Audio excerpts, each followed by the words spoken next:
अवधूत चिंतन श्री गुरुदेव दत्त श्री स्वामी समर्थ. तुम्हा सर्वांचं माझ्या चॅनलमध्ये खूप खूप मनापासून स्वागत आहे. आज आहे गुरुवार, सो सगळ्यांना शुभ गुरुवार. लक्ष्मी आपल्याकडे यावी. बघा, मुलगी जशी बापाची लक्ष्मी असते त्याच पद्धतीने बायको ही नवऱ्याची लक्ष्मी असते. काही बायकांमध्ये इतके अवगुण असताना की त्यांनी कितीही म्हणजे त्यांच्या घरच्यांनी अशा बऱ्याच बायका आहे ज्या देवाचं नाही करत काही. त्यांच्या घरातले पुरुष म्हणजे त्यांचे नवरे, त्यांचे मिस्टर ते खूप देवदेव करतात. पण काय होतं ना, बायको बघा, नवरा बायको हे जन्मांतरांचं नातं असतं. तर नवरा जे काही करतो, नको बेटा, नवरा जे काही करतो त्याचं फळ देव दोघांना मिळतो. म्हणजे बायकांनी ज्या काही सेवा केल्या त्याचं फळ दोघांनाही मिळेल आणि त्याच पद्धतीने नवरा पती जे काही सेवा करतील त्याचं फळ दोघांना मिळतं. पण बायको बघा, आपण म्हणतो ना की म्हणजे एखाद्या सक्सेसफुल माणसाच्या पाठीमागे त्याची बायको असते. त्याची बाई जर चांगली असते, त्याची बायको जर चांगली असते, आपण स्त्री आहोत. आपल्यामध्ये जगाच्या पाठीवर आपल्यासाठी अशक्य असं काहीच नाहीये. आपण आपल्या पतीला श्रीमंत, आपण त्याला राजाही बनवू शकतो आणि आपण त्याला भिकारीही बनवू शकतो. पण हे आपल्यावर आहे. अवगुण, बायकांमध्ये जसे चांगले गुण असतात तसे अवगुण पण असतात. त्यातले मी तुम्हाला चांगले गुण सांगणार आहे की बायकांनी कोणते नियम पाळावे. मला आज दुपारी एक कमेंट आली की ताई, तुम्ही गुरुचरित्राच्या पारायणाला एवढ्या पहाटे कशाला उठायच्या आणि काय गरज आहे एवढ्या पहाटे उठायची, तुम्ही तर घरातच आहात ना, मग तुम्हाला कुठे जास्त काम असतात. मी तुम्हाला सांगू का, मला प्राऊड आहे, मी हाऊसवाईफ आहे. मी सगळ्या हाऊसवाईफांना सांगेल, मी स्वतः हाऊसवाईफ आहे.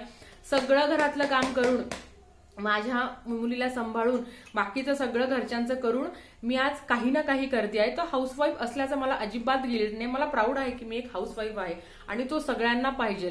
माणसं किंवा ज्या बायका जॉब करतात त्यांना तर साष्टांग दंडवत माझ्याकडनं की 8 तास कामं करूनही त्या इकडे घरी येऊन देखील कामं करतात. पण काय होतं ना, काही बायकांची अशी अवगुण असतात की त्याच्यामुळे आपल्या पतीची प्रगती का नाही होत. आपल्या पतीची प्रगती का नाही होत याचा प्रश्न आपणच आपल्याला विचारा की आपण कुठे चुकतो की आपल्या पतीची प्रगती होत नाही. सगळ्यात महत्वाचं की आळशी बायका, बऱ्याच बायका अजूनही 9-9, 10-10 वाजता उठतात. मग असं त्यांना सांगायला गेलं की त्यांना म्हणतं की आम्हाला काही पैशाची कमी नाही, आमचं खूप चांगलं चाललंय. कसं असतं ना की सकाळी आपल्याकडे लक्ष्मी येते आणि घरात लक्ष्मी येते तेव्हा करती स्त्री जर झोपलेली असली तर ती लक्ष्मी काय प्रसन्न होईल. ती लक्ष्मी आल्या वाटीच ती परत जाईल. म्हणून सगळ्यांना सांगते, सगळ्या बायकांना, मी काही पहाटे 5लाच नाही उठत, मी स्वतः 6:30ला उठते. पण ऍटलिस्ट आपण 7च्या आत उठायचा प्रयत्न करूया. ज्या बायका लवकर उठता, बघा एक प्रॅक्टिकल पण सांगते, लवकर उठल्यावर आपल्या घरातलेही कामं बऱ्यापैकी पटापट होतात आणि दिवसही आपला छान जातो. आणि सगळ्यात महत्वाचं, स्वतःवर प्रेम करायला शिका. अशा बायका माझ्या कमेंट्स येतात की आमच्या मिस्टरांचं बाहेर अफेअर आहे. तुम्ही स्वतःवर प्रेम करायला शिका ना. तुम्ही स्वतःवर प्रेम केल्यावरच समोरचा तुमच्यावर प्रेम करेल. सकाळी उठल्यावर 15-20 मिनिटं तरी स्वतःसाठी द्या. योगा करा, युट्यूबला सगळं मिळेल तुम्हाला. योगा करा. योगा करणं नसेल शक्य तर तुम्ही वॉकिंग करा. 15-20 मिनिटं वॉकिंग करा. बऱ्याच आहे बघा, आमच्या घरात असे काही रूल्स नाही की मी उठल्या किचनमध्ये नाही गेलं पाहिजे. पण मी माझं स्वतःचं सांगते की टचवूड मला सकाळी टिफिन वगैरे काही द्यावा लागत नाही. म्हणून मी सकाळी उठल्यावरच मी बाथरूममध्ये जाते, माझं स्वच्छ आवरते आणि मग मी किचन मध्ये जाते. पण बऱ्याच बायकांना टिफिन द्यावा लागतो. मी त्यांना सांगेल ऍटलीस्ट उठल्यावर स्वतःचं आवरा, ब्रश करा, तोंड धुवा, वेणी वगैरे घाला, स्वतः टापटीप राहा आणि मग किचन मध्ये जा. कारण किचन मध्ये साक्षात अन्नपूर्णा मातेचं मंदिर आहे. म्हणजे मी माझं सांगते आणि ते तुम्ही पण फॉलो करा. कारण मी माझ्या काकू, आई त्यांचं पाहते, बघितलेलं आहे. तर घरातल्या स्त्रीने घरात कसं वागायचं, तर सकाळी उठल्या आपला आंघोळ झाल्यावर पहिले केर काढायचा असतो. सगळं घर आपल्याला स्वच्छ झाडायचं असतं, कुठेही कचरा दिसता कामा नये. जिथे स्वच्छता तिथे लक्ष्मी असते. म्हणून जर तुमचं घर जर तुम्ही स्वच्छ ठेवलं तर अर्थातच ते लक्ष्मीला पण अतिशय प्रिय आहे आणि ती तुमच्या घरात सदैव नांदेल. सो उठल्या तुमचं काम आहे की सकाळी उठल्या तुम्हाला घर स्वच्छ करायचं आहे. त्याच पद्धतीने घर स्वच्छ झाल्या नंतर केर वगैरे सगळा काढायचा. बाहेरचा ओटा, आपला जो उमरा आहे तो स्वच्छ साफ करायचा. त्याच पद्धतीने बाहेर रांगोळी काढायची. हो, म्हणजे मी बाहेर रांगोळी काढते, सो आरोही देवाच्या समोर रांगोळी काढते. आणि बघा, मी ज्या सवयी करते ना, मी माझ्या मुलीवरनं सांगते की आजकालची पिढी एवढी अवघड झाली ना की त्यांना आपल्याला संस्कार देण्याची खूप जास्त गरज आहे. आपण आई म्हणजे एक आई जर अशी 10-12 वाजेपर्यंत झोपत राहील तर मुलांवर काय संस्कार होणार आहे. म्हणून मी बायकांना सांगेल की तुम्ही सकाळी लवकर उठायचा प्रयत्न करा. त्याच पद्धतीने सकाळी उठल्या देवाचे गाणे लावून द्या. मी माझ्या घरात पहिलं विष्णू सहस्त्रनाम असतं, दुसरं श्रीसुक्त असतं, तारक मंत्र असतो, सॉरी, त्याच पद्धतीने तारक मंत्र असतो आणि अजून अथर्व शीर्षक असतो. तर ह्या सगळ्या गोष्टी आहेत ज्या तुम्हाला ह्या सगळ्या गोष्टी आहेत ज्या तुम्ही लावून द्यायच्या. लावून देता देता तुमचं काम कधी होईल तुम्हाला समजणार नाही. मग स्वतःचं स्वच्छ आवरल्यावर तुम्ही चहा वगैरे घेता. चहा वगैरे झाल्यानंतर अर्थातच देवपूजा असते. प्रत्येकाचा रुटीन वेगवेगळा असतो. मी माझं सांगते, मी आधी देवपूजा होते माझ्या घरात आणि बऱ्याच बायका आहे ज्यांना टिफिन करावा लागतो. तो टिफिन झाल्यावर तुमचं आवरल्यावर तुम्ही आंघोळ करताना आंघोळ केल्यानंतर लगेच देवपूजा करा. घरात देवपूजा रोज झालीच पाहिजे. सकाळ संध्याकाळ देवाला सगळ्या बायका दिवा लावतच असेल. मी सगळ्यांना सांगेल सकाळ संध्याकाळ दिवा लावा. सकाळी तुळशीला पाणी घालतो तेव्हा तुम्ही अगरबत्ती लावा. त्याच पद्धतीने संध्याकाळी तुम्ही तुळशीला दिवा लावा. बऱ्याच बघा आता सगळ्या घरात बऱ्याच घरात आपण जेव्हा पिरियड्स येतात मासिक धर्माच्या वेळेस 4 दिवस आपण बाजूला असतो, पण काही काही घरात ते होत नाही कारण आपल्याला सगळं करायचं असतं. तर मी त्यांना सांगेल की तुमच्या घरात जेव्हा तुम्ही 4 दिवस तुमचा मासिक धर्म होतो ना, मग तुम्ही काय करायचं, ते 4 दिवस तुम्ही जे अंथरूण पांघरूण घेतलं आहे ते तुम्ही स्वच्छ धुवायचं. जो विटाळ असतो तो स्वच्छ धुवायचा असतो. बेडशीट हप्त्याला 8 दिवसातून एकदा तरी तुम्ही बेडशीट स्वच्छ धुवायची असते. त्याच पद्धतीने बऱ्याच बायकांना घरात चप्पल घालून वावरायची सवय आहे. आपण किचनमध्ये जातो, ऍटलीस्ट किचनमध्ये तरी तुम्ही चप्पल घालू नका.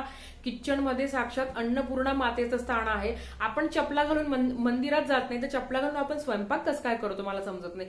ऍटलीस्ट स्वयंपाक करताना तरी तुम्ही चप्पल काढत जा. त्याच पद्धतीने स्वयंपाक झाल्यानंतर बऱ्याच बायका फोनवर बोलता बोलता स्वयंपाक करता.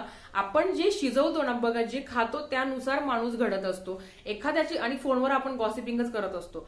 एखाद्याबद्दल वाईट बोलता बोलता स्वयंपाक करतो ना, त्याचे गुण तर आपल्याला लागतात आणि जे काही आपण वाईट बोलतोय ती अन्नाद्वारे आपल्यालाच ते मिळतं.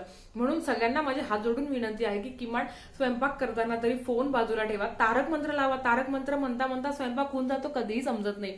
तुम्ही हनुमान चालीसा, तारक मंत्र तुम्ही ज्या देवाचं करता त्या देवाचं तुम्ही लावून द्या. तुमचा दिवस कसा जाईल तुम्हाला समजणार नाही. अतिथी देवो भव. आपल्या घरात कोणीही माणूस आला, कोणीही येऊ, तो आल्यावर त्याचा आदर सत्कार करायचं. नाही काही तर त्याला चहा पाणी पण द्यायचं. असं म्हणतात की घरात आलेल्या माणसाला जर आपण पाणी दिलं तर आपल्याला जो ग्रहांचा दोष लागलेला असतो तो बऱ्यापैकी कमी होण्यास मदत होते. म्हणून तुमच्या घरात तुमचा 7 दुश्मन जरी आला, 7 जन्माचा दुश्मन जरी आला तरी त्याला तुम्ही पाणी द्या. हे आपले संस्कार आहे, आपल्याला लहानपणापासून घरच्यांनी शिकवले आहे.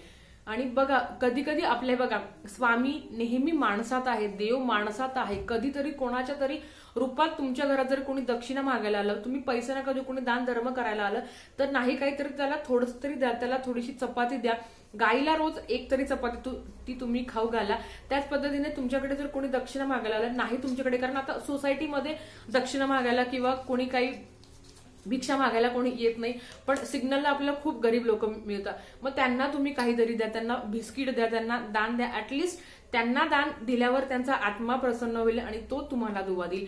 तर हे जे बारीक बारीक नियम आहे ज्या प्रत्येक महिलांनी पाळायला पाहिजे.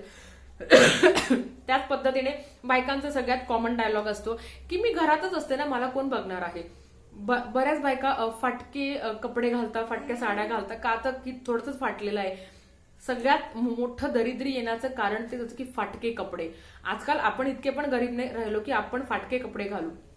खूपच गरिबी राहिली तर आपण समजू शकतो, पण फक्त जस्ट बिकॉज ऑफ आपण घरात राहतो म्हणून फाटके कपडे घालणं आणि कसेही कपडे घालणं तर ते योग्य नाहीये. सगळ्या बायकांनी स्वतःकडे लक्ष द्या, स्वतःला प्रेझेंटेबल राहायला शिकवा. बघा जेव्हा आपण छान राहतो तेव्हा सासू सासरे आपले मुलं बाळ नवरा पण खुश होतो की नाही आज जरा बायको चांगली राहिली आहे. तर स्वतः चांगलं राहायला गंध पावडर करायला काही 5-50 रुपये पण लागत नाही, 1 मिनिटाचं काम आहे आणि खूप जास्त वेळ पण लागत नाही. सकाळ संध्याकाळ तुम्ही गंध पावडर करा, छान भांग पाडा, नाही काही तर ऍटलिस्ट टिकली तरी लावा. मी असं नाही म्हणत की तुम्ही घरात साड्या घालूनच फिरा. तुम्ही जीन्स, मी स्वतः घालते, तुम्ही जीन्स इकडे तिकडे घालू शकता, पण घरात जर तुम्ही राहत आहे तर तुम्ही प्रेझेंटेबल राहा, तुम्ही स्वच्छ राहा, तुम्ही चांगलं राहा. कारण तुमच्याच पायात लक्ष्मी आहे. माणसाची लक्ष्मी बाईच असते. असं म्हणतं की बाईचे पाय जेव्हा खोल असतात तेव्हा तिच्यात खूप लक्ष्मी असते. तुमची पाय तुम्ही स्वच्छ ठेवा. बऱ्याच बायकांच्या पायाला भेगा वगैरे पडलेल्या असतात तर त्या भेगांवर तुम्ही उपचार करा. कारण लक्ष्मी म्हणता असं की पायाला जर भेगा पडलं तर आयुष्याला भेगा पडायला आणि नशिबाला भेगा पडायला काहीच वेळ लागत नाही. म्हणून आपले हात आणि पाय जास्तीत जास्त स्वच्छ ठेवा. आजकाल बायका मंगळसूत्र पण घालत नाही, जोडवे पण घालत नाही. त्याचं सायंटिफिक पण एक कारण आहे आणि शास्त्रशुद्ध पण एक कारण आहे. आपल्याला सौभाग्य भेटलं आहे आणि ते जपून ठेवायला आणि ते भेटायला देखील नशीब लागतं. तर ज्या काही आपल्या रूढी परंपरा आपण जर पाळल्या तर आपण आपल्या मुलांना त्याचे संस्कार देऊ. नाहीतर आपण जर असंच फॉरवर्ड राहायला शिकलो तर मुलं काय शिकणार आहे. प्रत्येक आईने हा विचार करावा, प्रत्येक बायकोने हा विचार करावा की आपण जर चांगलं राहिलं तर अर्थात आपली तर प्रगती होईल, पण त्याचबरोबर आपल्या नवऱ्याची पण होईल. तर नाही आपल्यासाठी तर आपल्या नवऱ्याच्या प्रगतीसाठी तरी तुम्ही हे सगळे उपाय करून बघा. अगदी छोटीशी माहिती त्याची मला तुमच्यासोबत शेअर करायची होती. झालेली सेवा स्वामींच्या चरणी मी रुजू करते आणि आजचा व्हिडिओ इथे सेंड करते. हो, आवडला असेल तर लाईक करा, शेअर करा, सबस्क्राईब करा. भेटूया परत अशाच एका नवीन व्हिडिओ सोबत. श्री स्वामी समर्थ.